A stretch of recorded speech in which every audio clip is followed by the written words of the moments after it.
Horror कहानियां थी। शब्द, तुझे भरोसा नहीं ना, तो फिर जा अपने कमरे में जाकर देख। तेरे पलंग के नीचे तुझे तेरी माँ की हड्डियां मिलेंगी। प्रभात दौड़कर अपने कमरे में जाता है और अपने पलंग के नीचे देखता है। वहां पर सचमुच एक कंकाल पड़ा हुआ था और उसके शरीर पर जो कपड़े थे वो प्रभात की माँ के थे। क्या बात है, आज तो आप सुबह से ही बहुत बिजी हैं।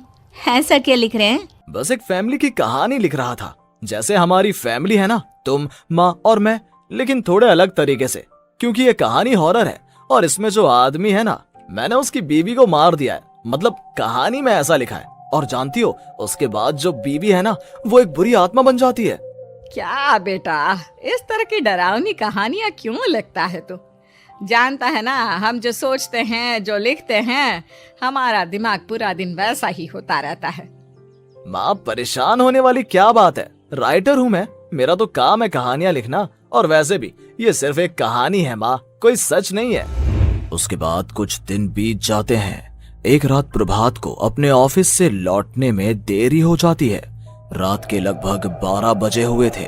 प्रभात जैसे ही अपने घर पहुंचता है, उसने देखा कि उसकी पत्नी दुर्गा डाइनिंग टेबल पर उसका इंतजार कर रही है।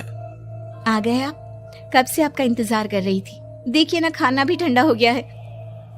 अरे दुर्गा, आज तुमने अपने इतने लंबे लंबे बालों को खोलकर क्यों रखा है? तुम तो हमेशा अपने बाल बांध कर रखती हो। वो क्या है ना प्रभात, जब इंसान अपनी जिंदगी से मुक्त हो जाता है ना, तो उसे दूसरे सारे बंधन खोल देने चाहिए। इसलिए मैंने अपने बालों के बंधन भी खोल दिए। ये तुम किस तरह की बातें कर रही हो? तुम ठीक तो हो? मैं बिल्कुल ठीक हूँ प्रभात। अच्छा चलो खाना खाओ। वो क्या है ना दुर्गा, मुझे भूख नहीं है। ऑफिस में कुछ खा लिया था।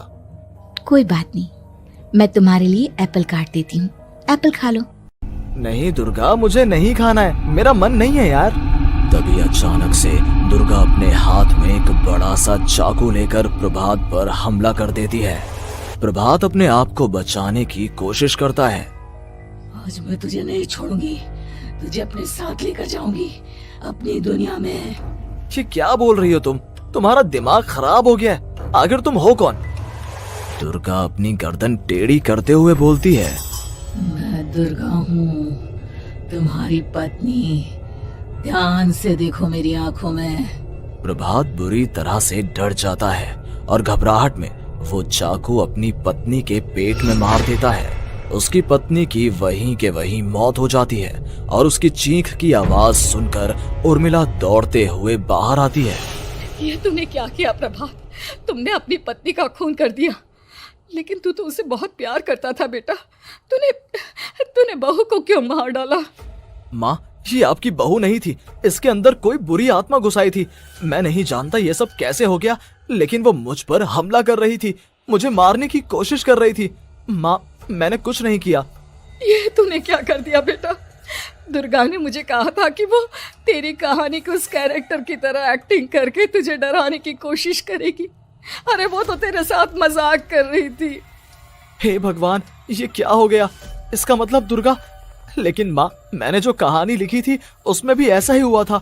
उस औरत ने अपने पति के साथ मजाक किया और गलती से उसके पति ने उसके पेट में चाकू मार दिया। मेरी कहानी सच कैसे हो सकती है? माँ, मुझे बहुत डर लग रहा है। अब ये सोच, दुर्गा की लाश का क्या करें हम? अगर गलती से भी ये बात बाहर फैल गई ना, तो तुझे पूरी जिंदगी जेल की सलाखों के पीछे रहना पड़ेगा। एक काम करते हैं माँ, हम घर के पीछे वाले बगीचे में उसकी लाश को दबा देते हैं। अगर कोई पूछेगा तो कह देंगे कि उर्मिला अपने मायके गई और फिर एक दिन हम भी अचानक यहाँ से कहीं दूर चले जाएंगे। कोई नहीं आएगा हमें पूछने, कोई नहीं आएगा माँ, बाद में जो होगा हम देख लेंगे।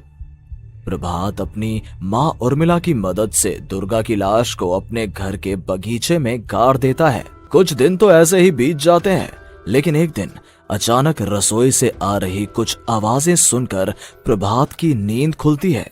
प्रभात ने देखा कि वहां पर एक लंबे बालों वाली औरत दूसरी तरफ चेहरा करके खड़ी हुई थी। कौन है? कौन है वहां पर? अरे कौन हो तुम? मैं दुर्गा हूँ प्रभात। क्या हुआ? मुझसे इस तरह के सवाल क्यों कर रहे हो तुम? तुम दुर्गा नहीं हो सकती। दुर्गा तो प्रभात, मैं तुम्हारी पत्नी हूँ, तुम मुझे कैसे भूल सकते हो? 4 दिन के लिए मायके क्या चली गई, तुम तो मुझे भूल ही गए। अब अगली बार ना मैं कहीं नहीं जाऊंगी। पता चला तुमने तो मुझे पहचानने से ही इनकार कर दिया। नहीं, तुम दुर्गा नहीं हो सकती। तुम दुर्गा हो ही नहीं सकती। मैं जानता हूँ ये सब क्या हो रहा है। मैंने अपनी कहानी में लिखा था कि उस आदमी की पत्नी की मौत के बाद एक बुरी आत्मा उसका रूप लेकर उसके घर में आ जाती है। तुम वही हो ना? और अचानक से खूबसूरत दुर्गा का चेहरा काला पड़ जाता है। उसकी आंखें लाल हो जाती हैं और पूरे शरीर पर बाल, लंबे नुकीले नाखून, उसके दोनों पैर उल्टे हो जाते हैं और बेहद डरावनी आवाज में वो चिल्लाकर कहती है, बुरी आत्मा, मेरा खून करके मुझे अपने ही घर में गाड़ कर तू मुझे बुरी आत्मा कह रहा है? मैं तुझे छोड़ूंगी नहीं। और अचानक से प्रभात के घर में बेहद डरावनी आवाजें गूंजने लगती हैं। घर में चारों तरफ बहुत सारी बुरी आत्माएं नजर आने लगती हैं। प्रभात घबरा कर अपनी माँ को आवाज देता है, माँ कहाँ है आप? जल्दी आइए माँ, देखिए ना ये सब क्या हो रहा है। प्रभात ने देखा कि अचानक से उसकी माँ कमरे से दौड़ कर आती है। क्या हुआ प्रभात? और ये लोग कौन है? इन सब की गर्दन टेढ़ी क्यों है?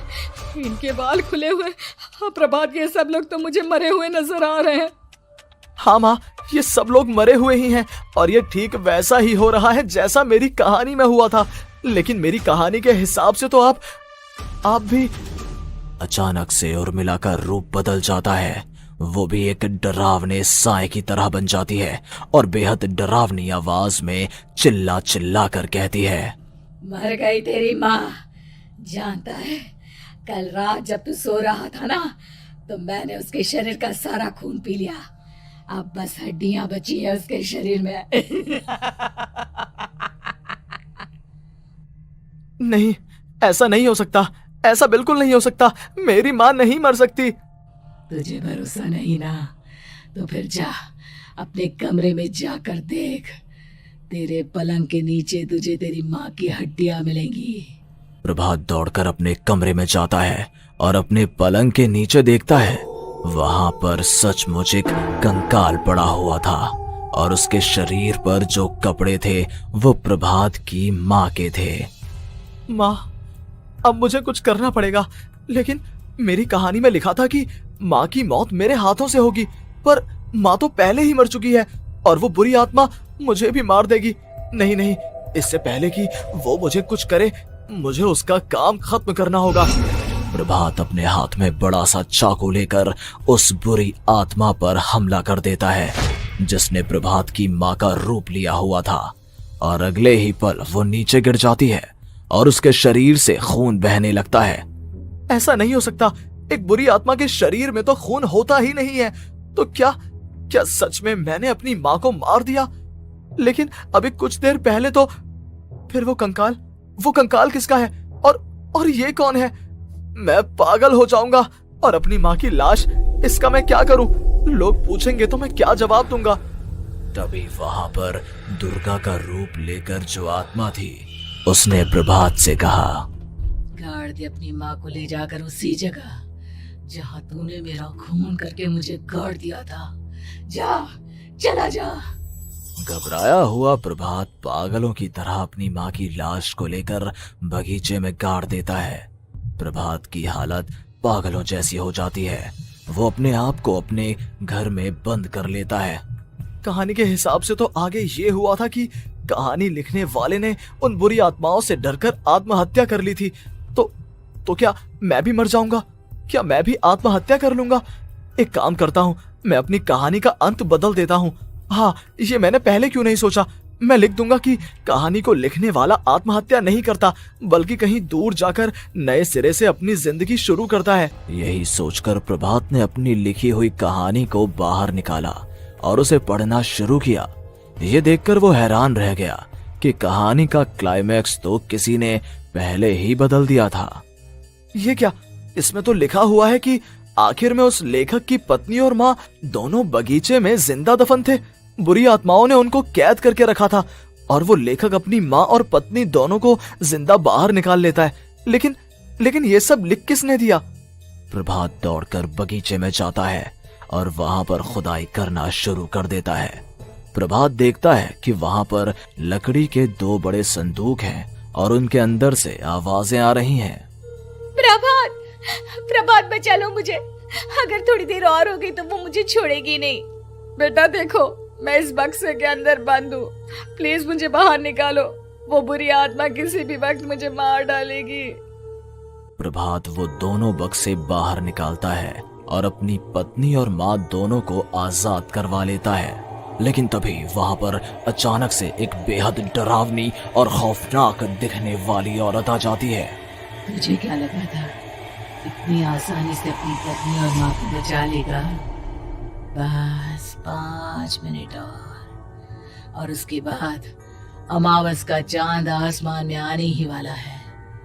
लेकिन तूने इन दोनों को बाहर निकाल लिया, अब तुझे मरना होगा। नहीं, मैं जानता हूँ मैं नहीं मरूंगा, और अब आगे क्या करना है ये भी मुझे पता है।